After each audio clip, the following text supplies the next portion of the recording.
So after Guyanese independence from the British, Guyana formed very close ties with the Soviet Union. Such close ties that this tiny nation of, at the time, less than 600,000 people was home to the largest Soviet embassy in all of South America. Why would the Russians have such an interest in a small nation like Guyana?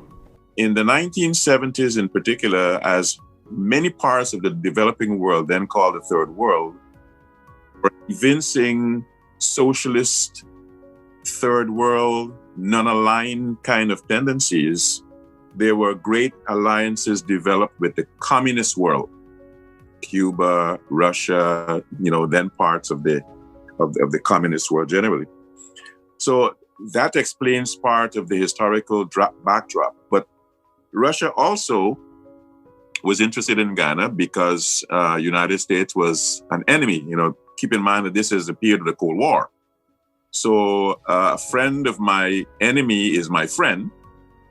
And by virtue of the fact that the Guyanese government at the time was nationalizing capitalist interests, sugar was nationalized. Sugar had been owned significantly by the British.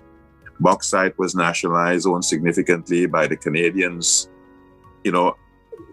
That galvanized the Russians to be supportive of the Guyanese and build that alliance. But subsequent to the collapse of the USSR, there has been a slight diminution of that ideological coalition, that alliance, in addition to which the party in power itself at one point, the People's National Congress, itself became distant, abandoned the socialist pursuit, and became more significantly allied with the United States. So there was a lessening of the interest by virtue of the ideological twists and turns, but Russia has always had a significant interest. But that interest also went beyond ideological and went to economic. Russia has been a significant investor in the bauxite industry. So we know the Russians have heavy investments in the country, but is Russia a majority investor or just one of many nations trying to invest in Guyana? It's one of many nations invested. And if you were to ask, what countries have got investments, I would say that America's invested significantly there, along with China, along with Russia, along with Britain.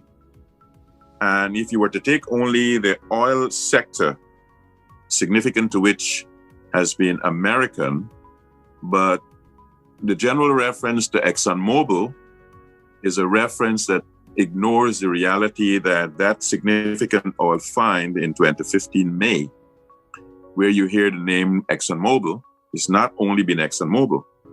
That's a consortium of ExxonMobil, which is an American company, the Hess Corporation, which is an American company, and a Chinese company, Nexen.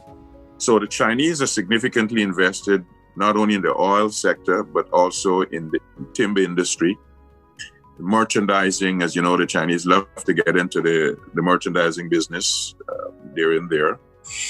But there are many other European countries in particular that have got interest in the oil sector. The British Tullow is there. Respal, the Spanish company, has been there for a while. CGX is a Canadian company, has been there doing its thing.